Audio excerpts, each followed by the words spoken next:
18과 한국구세군의 지역사회 봉사입니다. 1번 한국구세군 초창기의 사회적 배경을 보겠습니다. 1908년 구세군이 한국에 개전할 당시 사회적 환경은 1905년 을사보호조약이 체결되므로 일본의 침략 전쟁이 노골화되어 각처에서 항일투쟁이 격화되고 의병들의 항거가 일어나고 있었으며 장로교와 감리교가 자신들의 선교 구역을 정해놓고 교회 부흥운동을 한창 일으키고 있었으며 침례교, 선교교도 선교활동을 시작하고 있었습니다. 당시의 전국 인구는 약 1천만 명이었으며 양반, 중인, 상인, 천민 등의 사회계급으로 인한 갈등이 심화되어 국민 대부분이 가난에 시달리고 있었습니다. 두 번째, 초기 한국 구세군의 사회 봉사를 보면 한국 구세군 최초의 선교사관인 허가두 정령은 사회사업에 종사한 경력은 없지만 그가 한국에 처음 파송되어 올 때 동행한 7명의 선교사관 중에 간호사와 산파 자격이 있는 워드가 동행하였으므로 지역사회 봉사에 대한 관심을 가지고 한국 선교를 시작하였습니다. 한국에 도착한 허가두는 먼저 통감부를 방문하여 구세군은 정치와 파당에 관여하지 않고 영적 복리와 빈민의 육체적 복지 증진을 위해 힘쓰는 데 있음을 명확히 하고 지역사회 봉사를 위해 사용할 건물과 재정적 보조를 요청하였는데 이것이 구세군이 한국에서 사회봉사를 위하여 나타낸 첫 번째 관심입니다. 1916년 5월 1일 영국 복음선교회 알렌 패시가 죽점정에 있는 659평을 실업학교와 여자 육아시설로 기증하여 이곳에서 서울 이영과 여자실업관을 개관하였으며 후에 해천원으로 발전하게 되었는데 이것이 한국에서 첫 번째 구세군 사회사업 시설이 되었습니다. 세 번째, 한국 구세군의 지역사회 봉사의 내용을 보면 먼저는 아동복지입니다. 이 아동복지 시초는 1918년 12월 30일 정자옥이라는 일본인이 경영한 백화점의 이름인데 정자옥 사장이 3,000엔을 구세군에 기부하여 서울 평동 사관학교 건물에 거린 아동 29명을 수용함으로 시작되었습니다. 후에 서울 후생원으로 발전하였으며 6.25 당시에는 대구 해천원, 군산 후생원, 대전 해생원, 대전 후생학원 등에서 전쟁 고아와 결식 아동을 돌보기 위한 봉사를 하였습니다. 현재는 주로 가정파탄, 재난, 재해, 돌발적 사고, 부모들의 이혼과 별거 등으로 발생하는 결손 가정의 자녀들을 보호함으로 지역사회 봉사를 담당하고 있습니다. 두 번째로 여성복지입니다. 농어촌이나 취약지구에 거주하는 여성들이 대도시에 이주할 경우 윤락에 처할 가능성이 있는 여성들을 일시 보호하여 정신교육, 신앙교육 등으로 재활의 기회를 마련할 수 있도록 돌보는 지역사회 프로그램입니다. 부산 여성복지관, 대전 여성직업보도원, 매맞는 여성을 일시 보호하는 대전 여성의 집 등이 있으며 기계자수, 미용, 컴퓨터 등의 직업 교육을 병행하여 취업 또는 가족들의 품으로 인도합니다. 현재는 대전 여성의 집만 남아 있습니다. 세 번째, 미혼모를 위한 봉사인데요. 구세군의 미혼모 사업은 1926년 6월 21일 서울 여자관이 설립되어 현재까지 봉사를 담당하고 있으며 명칭을 두리홈으로 변경하였고 미혼모의 숙식은 물론 분만, 무료해산, 영아입양 알선과 자립을 위한 취미, 기술 교육도 겸하여 봉사합니다. 현재 천안 새소망의 집, 대전 정다운 집이 있습니다. 네 번째, 노인복지입니다. 아무도 돌봐줄 사람이 없는 무위탁 노인들을 장기간 돌보며 생활할 수 있는 모든 시설과 프로그램을 제공하므로 지역사회 봉사에 참여합니다.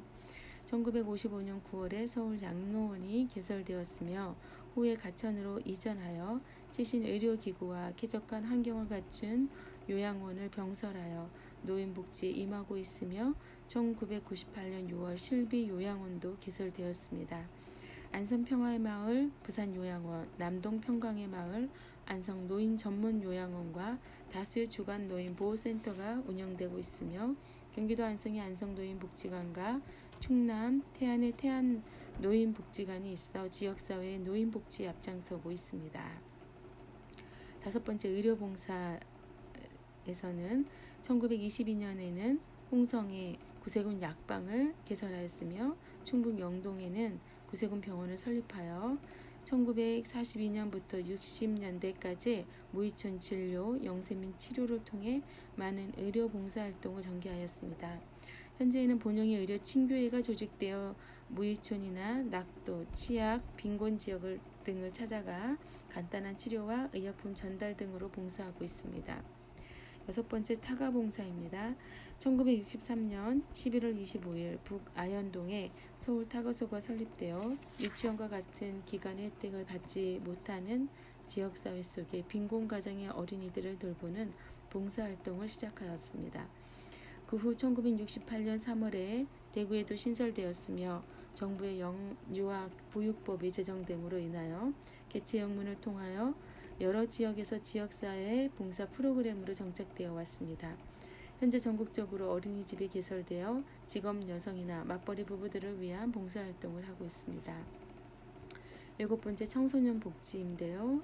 역전 주변을 배회하는 가출 청소년을 보호, 상담하고 부모에게 돌려보내는 프로그램으로 1987년 2월 11일 대구역 광장에서 우정의 집을 개설하여 청소년들의 범죄 예방, 선도, 상담하는 전문 지역사회 봉사센터로 활동하고 있습니다.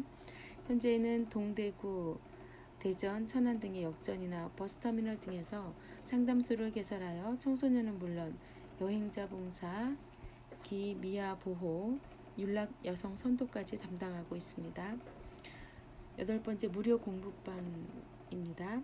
영세 지역에서 열악한 환경에 거주하는 청소년들을 위하여 방과 후 이용할 수 있는 무료 공부방을 개설하는 청소년 봉사활동입니다. 1991년 3월 서대구 공부방을 시작으로 북대구, 동대구, 도남 등지에서 7개소의 공부방이 마련되어 학습 공간을 제공하고 있으며 자원봉사자들이 참여하여 봉사하고 있습니다. 현재는 무료 공부방이 없어지고 영문 병설시설로 지역 아동센터를 40여 곳에서 하고 있습니다. 아홉 번째, 직업교육인데요. 고등학교에 진학하지 못하고 배움의 기회를 잃어버린 불우 청소년 및 일반 청소년에게 학원 선교와 직업교육을 통해 영혼을 구원시키며 우수한 기능인을 양성하기 위한 봉사 프로그램입니다. 1983년 11월 22일 부평훈련원과 고등기술학교를 신설하였으며 선교와 훈련, 교육으로 기독교 정신에 입각한 직업교육을 하고 있습니다. 열 번째, 자선냄비입니다. 불우이웃을 위한 대표적인 프로그램으로 매년 성탄절을 전후하여 서울을 비롯한 전국 70개 주요 도시에서 전개되는 자선냄비 가두 모금을 통한 구제 사업입니다. 한국에는 1928년 12월 15일 서울 거리에 처음으로 자선냄비를 설치하고 오가는 사람들에게 동정심을 호소하였으며 1936년 12월에는 대구에서도 자선냄비가 처음 시작됩니다. 모금된 금액은 심장병 치료비 지원, 청소년 보호사업, 난민구호, 장애인, 영세민, 불우학생 장학금, 긴급 이재민 구호, 불우노인, 어린이집, 불우아동, 불우여성, 복지시설 지원, 무이촌 의료봉사, 군경병원 및 결식노인 위문 등을 통하여 지역사회 봉사활동을 하고 있습니다. 11번째, 종합사회 복지관입니다. 그리스도의 정신을 바탕으로 지역 주민들의 요구에 따라 각종 지역사회 봉사 프로그램을 시행하여 지역사회에서 발생하는 재반 사회 문제의 예방과 치료의 기능을 담당하고 있습니다. 나아가 지역 주민들의 사회, 문화, 경제 등의 생활 향상과 더불어 지역사회에 봉사하는 프로그램입니다. 1990년 12월 1일 구세군 강북복지관이 설립되어 지역 주민의 복지 증진을 위한 다양한 프로그램을 개발하여 저소득 주민들에게 자립 능력을 배양하고 있습니다. 현재 한국구세군에는 강북종합복지관 외에 충남 보령시 명천복지관, 서산 성림종합복지관, 경기도 평택시의 합정종합사회복지관, 서울 서대문구의 홍은종합사회복지관, 서울 강북구의 삼양동 종합사회복지관, 강원도 영월군의 영월복지관이 있습니다. 12번째 장애인 복지시설로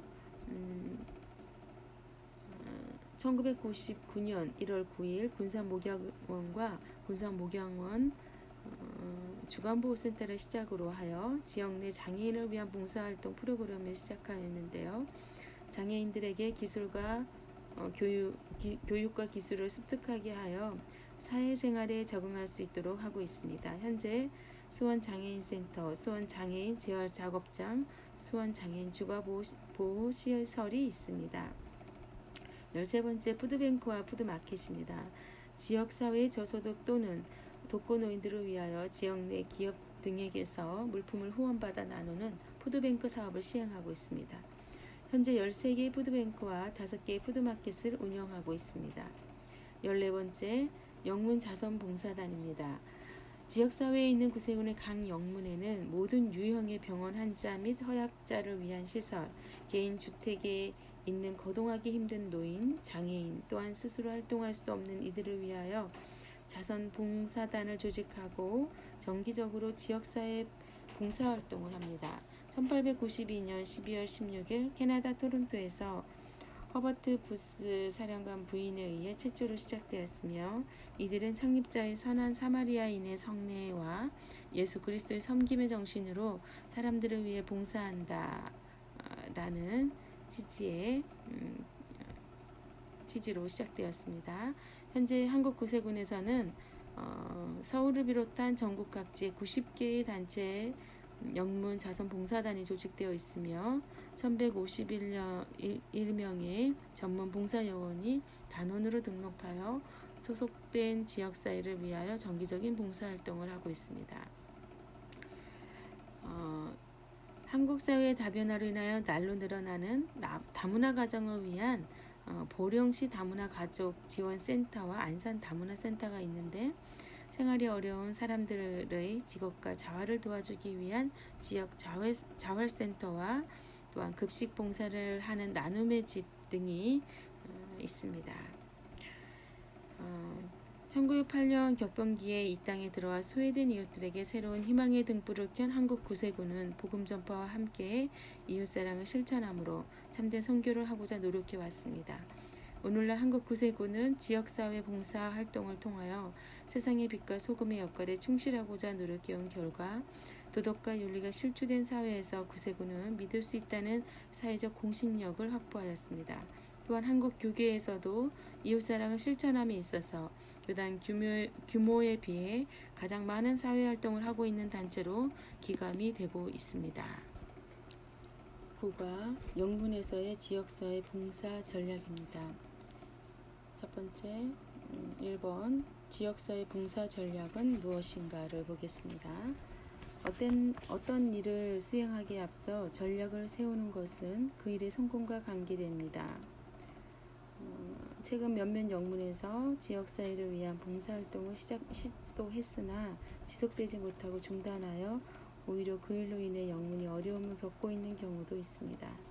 이런 현상은 지역사회 봉사가 잘못된 것이 아니라 전략의 결여라고 할 수 있습니다. 전략이란 이미 세워진 목표를 성취하기 위해 선택된 수단입니다. 우리는 매일의 삶을 통해서 어떤 일을 하려고 할 때 이런저런 수단을 사용하기 마련입니다. 그러므로 목표 달성을 위하여 취하는 수단, 즉 하나님께서 주신 사명을 성취하기 위하여 그리스도에 지체된 자들이 취하는 수단 또는 방책을 전략이라고 할 수 있겠습니다. 먼저 지역사회 봉사 전략의 요건으로 1번 첫 번째는 하나님입니다. 지역사회 봉사는 하나님과 사람이 함께 일하는 데서 이루어집니다. 물론 하나님께서 하시고자 하신다면 인간의 어떤 활동과 무관하게 그 뜻을 성취시킬 수가 있습니다. 이것이 지역사회 봉사에 있어서 하나님의 영역입니다. 그러나 하나님께서는 사람의 활동과 참여 없이는 자기의 뜻을 이루고자 아니하십니다. 두 번째 전략의 요건은 사람들입니다. 지역사회 봉사를 수행하기 위해서는 먼저 사람이 있어야겠죠. 하나님을 믿고 그의 명령에 순종하고자 하는 사람이 있어야 하고, 지역사회 봉사 현장에서 도움이 필요한 사람이 있을 때 지역사회 봉사 전략이 필요하고 의미를 지니게 됩니다. 그리고 봉사 전략은 봉사의 대상자를 위한 것입니다. 세 번째로 목표입니다. 사람들만 있다고 지역사회 봉사를 위한 전략이 바르게 수립되는 것은 아닙니다. 거기에는 반드시 바른 목표 설정이 있어야겠습니다. 무엇이 지역사회 봉사에서 수학의 목표가 되는가? 복음을 선포하고 병든 자를 고치며 가난한 자를 돌보고 어린이를 가르치는 일의 최종 목표는 무엇인가? 지역사회 봉사의 목표는 무엇보다도 죽어가는 영혼을 구원하는 일이라고 할 수 있습니다. 네 번째, 계획의 수립입니다. 계획은 비전을 현실화시켜주는 과정이며, 구체적인 계획에 따르지 않는 목표 설정은 단순한 꿈에 불과합니다. 계획을 바로 세우면 지역사회 봉사를 가로막는 문제점들을 밝혀내고 영문 성장을 위하여 이용할 기회들을 포착하게 됩니다. 계획은 사역의 우선순위를 결정할 수 있게 해주며, 이에 확보하고 있는 인적, 물적 자원들을 최대한 활용할 수 있게 해주고 수행하는 일의 책임 및 소재를 분명하게 해주지요. 다섯 번째, 계획의 실행입니다. 지역사회 봉사가 성공적으로 이루어지려면 목표 설정과 계획 수립 과정에 병사들이 동참하여 여러 사람이 참여하여 일치된 의견을 도출하는 것은 훨씬 많은 시간을 필요로 하고 결정 과정도 복잡하지만 그것은 큰 협력과 보상을 얻는 길을 열어줍니다. 두 번째, 건전한 전략의 수립은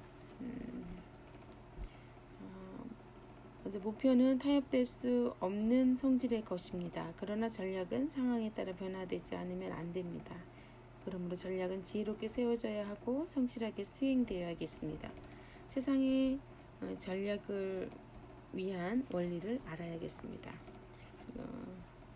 그 원리로 첫 번째는 효율성의 원리인데요. 우리는 지역사회 봉사를 위한 인적 자원이나 재정이나 시간에 모두 제한을 받고 있습니다. 그러므로 인적 자원과 시간이나 봉사비도 하나님의 목적을 잘 성취할 수 있는 방식이 우선적으로 선택되어야 합니다. 두 번째 원리는 적합성의 원리입니다. 지역사회는 늘 변하고 있습니다. 10년 전에 적합하던 것이 오늘에 적합할 수 없으며 도시에 적합한 것이 농촌에 적합할 수도 없습니다. 전략은 시대와 형편에 알맞아야겠습니다. 세 번째는 도덕성의 원리입니다. 많이 수확한다는 목표를 가지고 여러 가지 수단을 강구하여 목표를 성취해 간다 하더라도 그 수단이 비도덕적이라고 생각되면 재고해야 합니다. 그런 의미에서 건전성을 가지는 척도는 단순히 앞서 논의한 몇 가지 요건을 충족시키는 것 이상으로 성서적, 선교적 타당성도 지니고 있어야 합니다. 세 번째, 마케팅 전략은 무엇인가? 성서 속에 예수님과 제자들이 하나님 나라 사역을 수행함에 있어서 오늘날 마케팅 원리에 입각한 활동들이 여러 군데 나오는데, 그 증거로 예수님은 먼저 자료 수집의 대가였습니다. 주님은 비록 현대인들이 이용하는 마케팅 원리와 조사 방법론, 분석 기술을 쓰지는 않았지만 개인적인 질문과 예리한 관찰, 그리고 사람들의 필요를 정확히 파악하여 적절히 대처함으로 각인에게 만족을 주었습니다. 이것을 기본으로 지역사회 봉사를 위한 마케팅 전략이 필요한데, 마케팅이란 소비자의 필요와 욕구를 충족시키고 생산자의 목표와 목적을 달성하기 위하여 생산자로부터 상품이나 서비스를 소비자에게로 전해주는 과정 전체를 말합니다. 지역사회 봉사의 궁극적인 목적은 하나님께 영광을 돌리는 것이고 각자의 영문이 지역사회 봉사를 수행함에 있어서 봉사의 주체인 지역 영문이든 봉사의 대상인 지역 사회이든 어떠한 지역 봉사 프로그램을 적용했을 경우 그 과정을 거치기 이전보다 더 나아져야 함은 당연합니다. 이 점에서 마케팅으로서 지역사회 봉사 전략을 생각해 볼 수 있습니다. 마케팅에 4가지 요소가 있는데요. 첫 번째는 상품입니다. 그리고 두 번째는 장소, 셋째는 홍보 활동이 있어야겠고요. 마지막으로는 경쟁에서 이길 수 있는 가격이 결정되어야겠습니다. 먼저 마케팅의 4가지 요소 중 하나인 상품을 보면 지역사회 봉사에서 우리가 제공할 수 있는 상품은 무엇일까요? 그것은 쉽게 복음 또는 봉사활동이라고 대답할 수 있습니다. 그러나 우리가 가진 가장 실제적인 상품은 바로 관계입니다.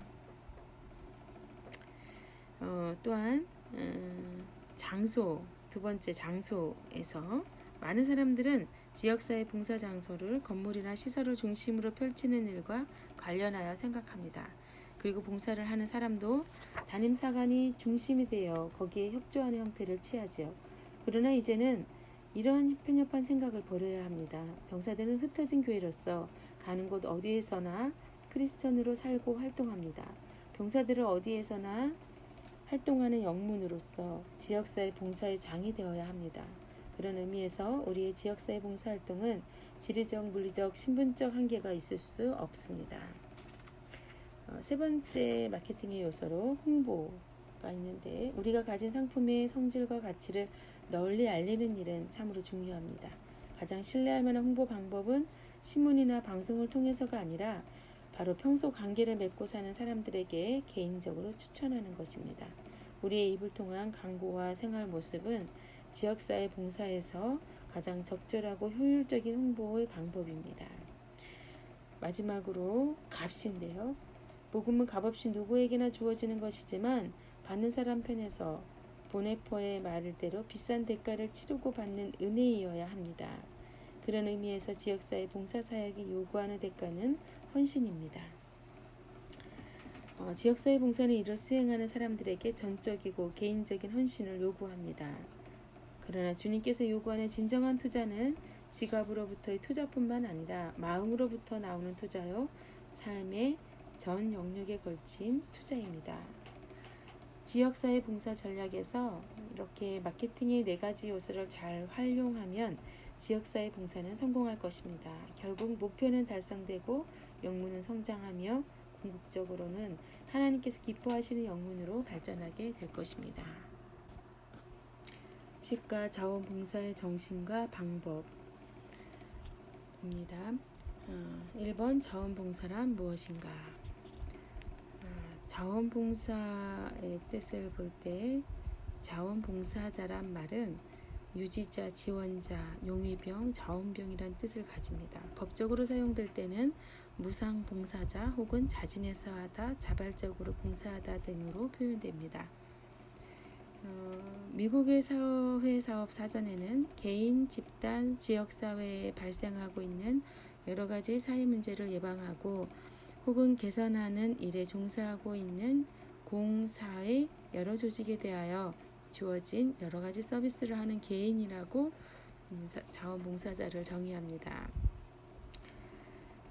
또 영국의 발런티어 센터는 자신이나 직접적인 가족이 아닌 다른 사람을 위해 직접적인 보상 없이 국가나 기관에 의해 요구되는 것이 아닌 자유스러운 선택에 의해 수행되는 활동이라고 정의하고 있어 무보수성과 자발성을 강조합니다.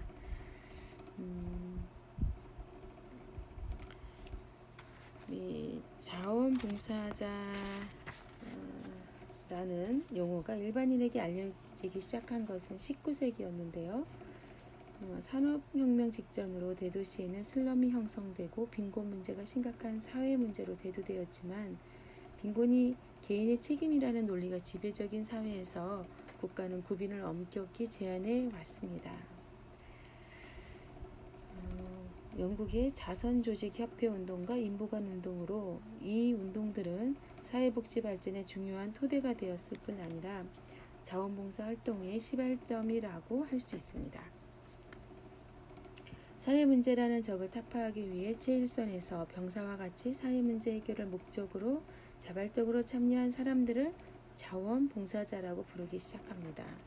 또한 현대 자원봉사 활동의 개념은 전통적으로 자원봉사 활동에서 강조해온 무급성, 자발성, 사회복지 영역 위주의 개념에서 벗어난 개인, 민간기관뿐 아니라 공공기관, 자조집단 등을 포함해 광범위한 영역까지 확대되고 있으며 필요한 경우 최소한의 경비를 지원받을 수 있다는 인식이 늘어나고 있습니다.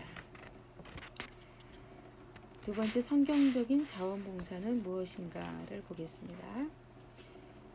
구약 성서에 나타나고 있는 봉사에 해당하는 용어를 찾는다면 바로 섬김이라는 단어를 들 수 있습니다. 그 외에 종 또는 하나님의 종이라는 표현이 나오는데 이러한 말들은 모두 오늘날의 봉사와 같은 의미라고 할 수 있습니다.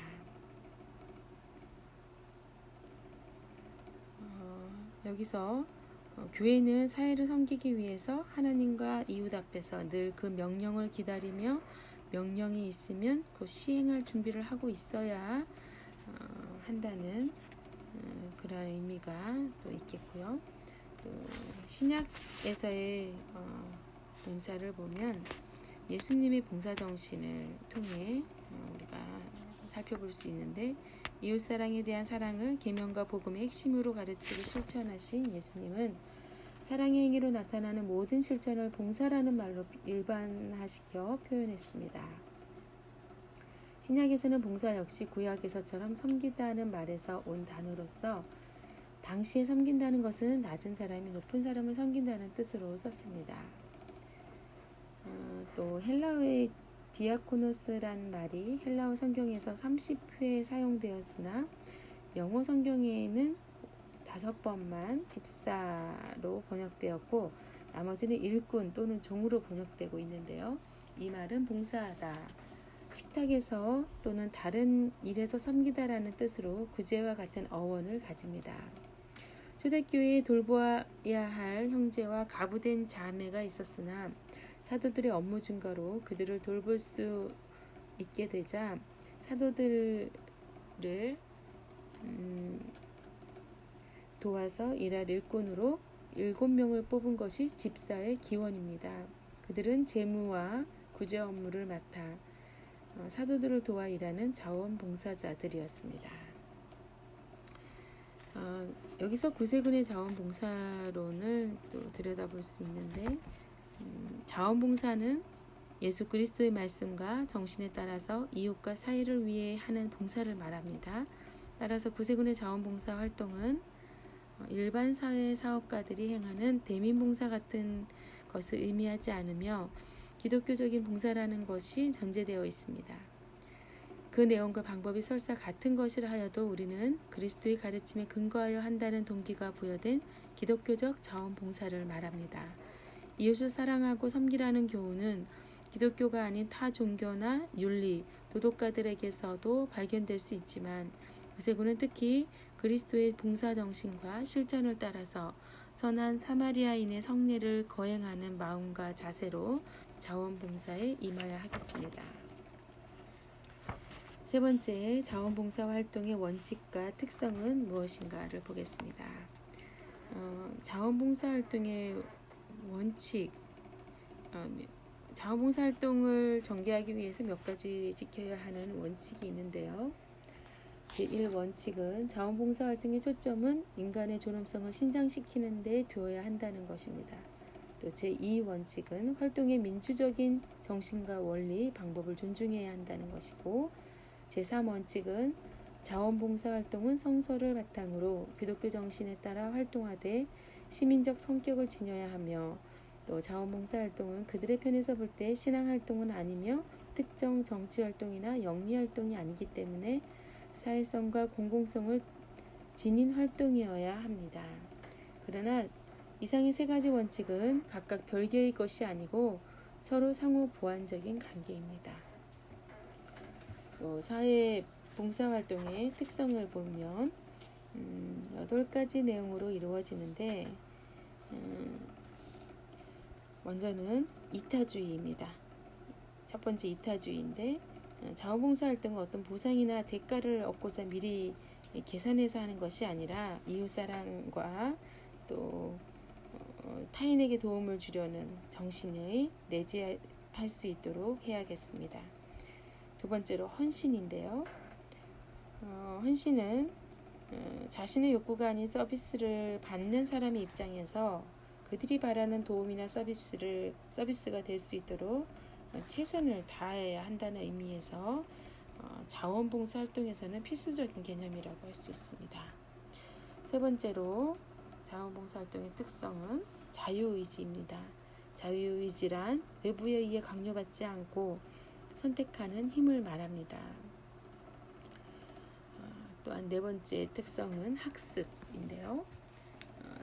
자원봉사 활동은 타인에게 적절한 도움을 제공하기 위해서는 자원봉사 활동에 필요한 제반 지식을 습득하는 것이 필요합니다.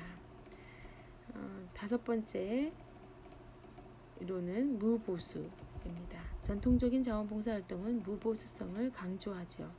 그러나 최근에 와서는 자원봉사 활동에 쓰인 최소한의 경비나 수당을 받을 수 있어야 한다는 여론이 많습니다. 단 봉사활동 그 자체가 최우선 목표가 되어야 하며 이러한 경제적 보상은 자원봉사활동이 잘 유지되도록 하는 매체가 되어야 하겠습니다. 여섯 번째로 자원봉사활동의 특성은 조직입니다. 자원봉사활동이 보다 교육적이고 체계적이고 효율적이기 위해서는 자원봉사활동을 관리하고 운영하는 조직이 필요합니다. 구세군에서 20세 이상의 남녀가 자선봉사단에 가입하여 전통적인 자원봉사활동을 펼치고 있는 것은 그 대표적인 예라고 하겠습니다. 일곱 번째, 심리적 이득입니다. 자원봉사활동의 동기는 가치 있는 일을 한 다음에 얻는 만족감, 개인적, 신분적 성장의 기회, 새로운 기술 또는 활동할 수 있는 기회와 같은 심리적 보상을 통해서 더욱 고취됩니다. 마지막 여덟 번째는 희생입니다. 여기서 희생이란 개념은 내가 가지고 있는 일정한 시간이나 소요 경비들을 투입하게 되는데 내가 가지고 있는 이러한 것들을 다른 사람과 함께 나눈다는 의미로서 쌍방의 경험이 되겠습니다. 11과 복합 선교란 무엇인가?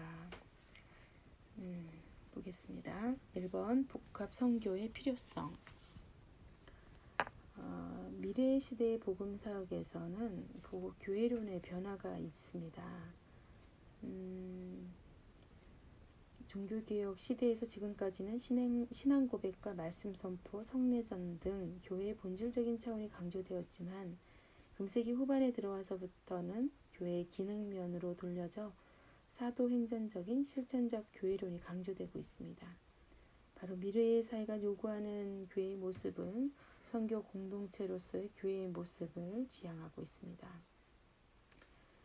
또 목회의 사역의 변화인데요. 그것은 양들을 단순히 양육하며 치유하는 일 정도로 복음 사역을 이해하고 현장에 뛰어들어서는 안 됩니다. 선교의 장인 세계와 지역사회가 변천함에 따라 미래 시대에 이루어지는 목회 사역에 대한 이해도 새로워져야겠습니다. 또 새로 정립되어야 할 복음 사역이 있는데 목회자의 상이 달라져야 하면 물론 통신도들의 모습도 달라져야 합니다. 영문 목회 또한 매주일 이미 믿는 군우들을 대상으로 할 것이 아니라 그들이 모두 복음 사역의 역군이 되게 하는 적극적이고 능동적인 목회를 지향해야 하며 목회의 범위도 지역 사회 전체 주민을 돌보아야 할 대상이 되어야 합니다. 우리는 이러한 것을 복합 선교의 복음적 차원이라고 할 수 있습니다. 또한 선교 지향적인 영문이 되어야 하는데 지역사회가 변하면 목회의 양식도, 목회자 상도, 평신도 상도 모두 변해야 합니다. 시대마다 그 시대가 요청하는 목회의 양식을 외면할 수 없기 때문인데요. 새 시대가 요청하는 새로운 방향은 바로 선교이며 목회자든 평신도 지도자든 자신의 위치에서 선교사로서의 사역을 필요로 하는 시대가 온 것이지요. 선교적 복음 사역은 먼저 지역사회 전체를 목회의 영역으로 삼는 것입니다. 군우들뿐 아니라 이 지역, 나아가서 이 세상이 나의 교구다라고 말할 수 있어야겠습니다. 또한 평신도의 한 사람으로 사는 것이 아니라 나는 선교다라는 의식을 가지고 살아야겠지요. 구세군 병사는 선교사 지망생과 마찬가지로 유능하고 용감하고 희생과 모험을 감수할 줄 알며 헌신적이어야 합니다.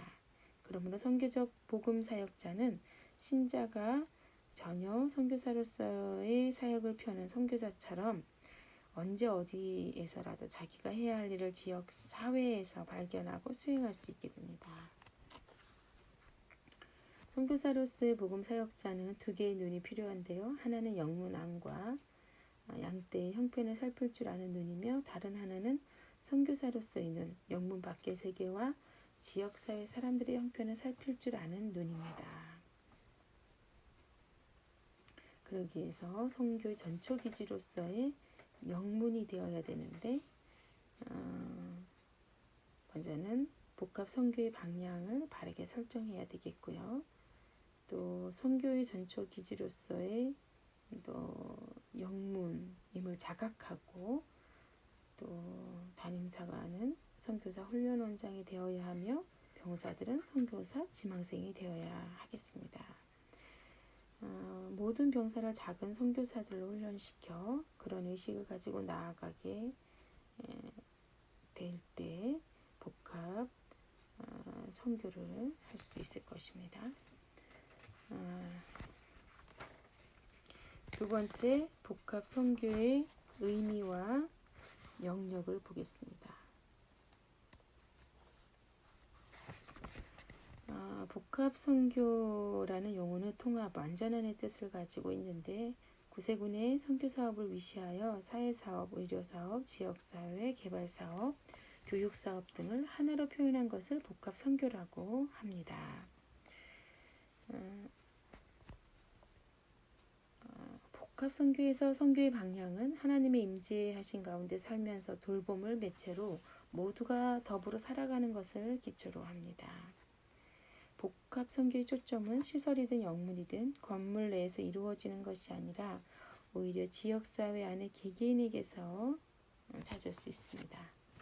한마디로 복합 선교란 오늘에 와서 논의되고 있는 새로운 방식이 결코 아니며 하나님께서 하시는 모든 일을 모든 사람이 건물 안에서 뿐만 아니라 건물 밖의 지역사회 전체를 대상으로 하는 총체적 선교 방식이라 할 수 있습니다.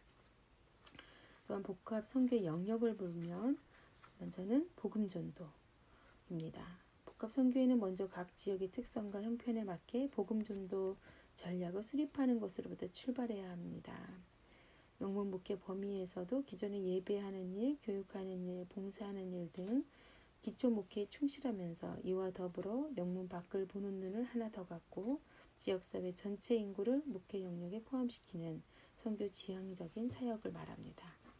두 번째로 개발 사업인데요. 선교의 방법으로서 지역의 필요가 무엇인가를 찾아내고 필요에 대한 창조적인 사업으로 지역사회 개발을 위한 프로그램을 세우고 프로그램을 시행하기 위한 전략을 수립하고 추진해야겠습니다. 또한 지역 복지 사업으로 구세군 선교의 일환으로 전개할 지역 복지 사업, 즉 의료, 건강, 가정, 청소년, 노인 등에 대한 관심과 봉사활동을 전개합니다. 구세군의 선교는 인간이 존재하는 모든 지역사회의 문제와 지역 주민의 건강 문제, 사회에서 격리가 필요한 사람들, 보호가 필요한 사람들에 대한 깊은 관심을 가져야겠습니다. 네 번째로 인력 개발과 훈련 사업인데요. 지역사회 봉사를 위하여 헌신적이고 하나님이 기뻐하시는 사역자를 발굴하여 훈련하는 일을 전개하고 있습니다. 하나님의 백성들이 보다 나은 생활 형태를 유지할 수 있도록 변화를 추구하고 개인의 능력과 잠재력을 개발하고 향상시키는 노력, 서로가 격려하고 필요한 훈련을 받고 서로 좋은 영향력을 행사하도록 개인의 능력 배양을 위한 시설과 기구와 방법 등을 연구해야겠습니다. 3번 복합 선교 방법에 대해서 보겠습니다. 복합 선교 방법에는 먼저는 관심의 단계가 있습니다. 빈곤, 교육, 건강, 농촌, 도시 여성, 아동, 환경 문제 등 지역사회 전반의 필요를 알고 이에 복합 선교적 차원의 관심을 가져야 합니다. 여기서 관심은 우리의 관심일 뿐만 아니라 그들의 관심이 무엇인가를 아는 것이 중요합니다. 이러한 관심이 우리의 비전이 되어야 하며 동시에 그들의 비전이 되어 비전의 공유가 있어야 하겠습니다. 두 번째, 돌봄의 단계가 필요한데요. 분야별, 능력별 필요성을 감안하며 팀을 구성하고 필요한 훈련과 실습 등이 있어야 합니다. 그들의 삶에 참여함으로 그들의 요구에 초점을 맞춰야 합니다. 세 번째, 적용의 단계가 필요한데요. 지역 사회의 필요를 발견하고 그곳으로 나아가 문제 있는 사람들을 모음으로 공동체를 형성하고 그들과 함께 대화를 나누고 서로의 견해를 듣고 기도하며 겉으로 드러난 문제뿐만이 아니라 한 단계 높은 문제점들을 발견하며 숨은 문제까지 찾아내어 새로운 아이디어와 행동으로 방법을 모색하고 현장의 원리를 적용함으로 해결해 나가야 합니다. 네 번째, 변화의 단계인데요. 새로운 변화를 위해서는 공동체가 우리를 위해서 존재하는가, 우리가 공동체를 위해서 존재하는가에 대한 분명한 인식을 심어주어야 합니다. 존중과 신뢰와 공감대 형성 등은 변화를 일으키는 중요한 요소가 됩니다. 마지막으로 소망의 단계입니다. 가정과 시설은 변화와 소망에 처절하고 확신을 하고 임하며 사람들과의 관계를 강화함으로 소망을 줄 수 있습니다. 소망이 없는 그들의 삶에 참여를 통하여 소망을 추구하도록 합니다. 어떤 결과보다는 도전하는 것 자체의 즐거움과 소망을 가지게 해야 합니다. 12가 복합 선교를 위한 지역사회 조사입니다. 1번 지역사회 조사 방법입니다. 지역사회 봉사를 위한 복합 선교를 수행하기 위해서는 먼저 지역사회 실태를 조사하는 작업이 선행되어야 합니다. 지역사회 상황이 어떠한가가 먼저 파악되어야 그 사회에서 요구와 필요가 무엇인지 알 수 있고 이것을 알아야지 복합 선교를 통한 사회봉사 프로그램이 계획되고 실행될 수 있습니다. 지역사회 조사 내용은 크게 자연환경 조사, 인구, 거주지, 사회구조의 조사, 향토, 문화와 전통, 산업과 경제생활, 주민들의 생활과 의식, 사회단체, 공공시설과 행정구조 조사 등으로 구별할 수 있습니다. 지역사회 조사 방법으로는 먼저는 문서자료, 서적, 잡지, 신문 등의 지역사회 실태를 소개하는 혹은 일반적인 사회상황을 설명하는 모든 인쇄물을 다 포함하고 있는데 문서 자료가 또 도움이 되고요. 또 두 번째는 시청각 자료인데 녹음기, 라디오 등의 청각기구와 도표, 지도, 표본, 모형, 그림, 영화 등 이 시각기구들이 포함되는데 이러한 것들이 지역사회의 실태와 상황을 실감나게 그리고 구체적으로 파악하는 데 크게 도움이 됩니다. 세 번째로 전문가를 초빙하는 것입니다. 특정 지역사회의 상황을 보다 정확하고 깊이 있게 알고 있는 여러 전문가들, 행정관리, 학자, 지역 지도자 등 그들을 초빙하여 강연을 듣거나 방문하여 함께 상황을 토의하는 것도 지역사회 조사를 위한 방법이 될 수 있겠습니다.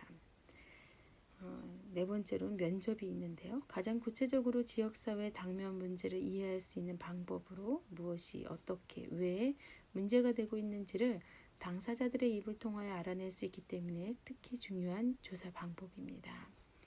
다섯 번째 서베이 조사인데요. 설문을 통해서 주민들의 의식 구조와 또 태도와 행위, 유형을 알아보기 위하여 사용될 수 있습니다.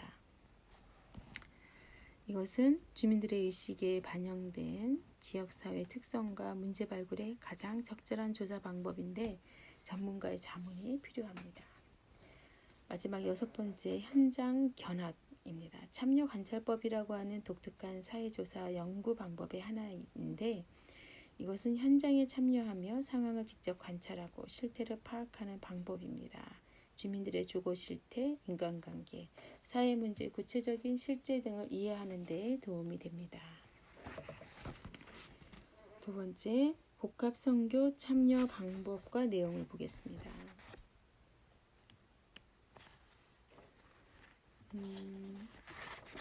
지역사회 실태를 파악한 다음에는 어떻게 영문이 지역사회를 위하여 봉사할 수 있겠는가 하는 복합선교의 구체적인 방법과 내용을 정리하는 일입니다. 지역사회를 조사하여 지역의 특성과 문제점이 밝혀졌다면 어떤 봉사활동과 프로그램이 필요하고 적합한가를 밝혀내는 일은 어려운 일이 아닙니다. 그리고 봉사에는 계몽적인 것과 또 섬기거나 도움을 주는 것이 있을 수 있고 또 그뿐만 아니라 사회봉사는 영문 건물을 지역 사회를 위하여 개방함으로 가능한 일도 있고 영문 밖에서 참여와 활동을 통하여 수행할 수도 있습니다. 영문 건물을 이용한 복합 선교의 내용을 보면 계몽적으로 교육, 상담과 관계된 지역 봉사를 할 수 있겠는데요. 야간학교, 또 노인학교, 또 지역사회 성인들을 위한 교양, 시사, 경제, 정신문화 등의 강좌들을 개설할 수 있습니다. 부녀 대상의 강좌를 열 수도 있겠고 성인과 청소년 모두에게 건전한 오락과 취미, 특기 발휘의 기회를 제공할 수도 있습니다.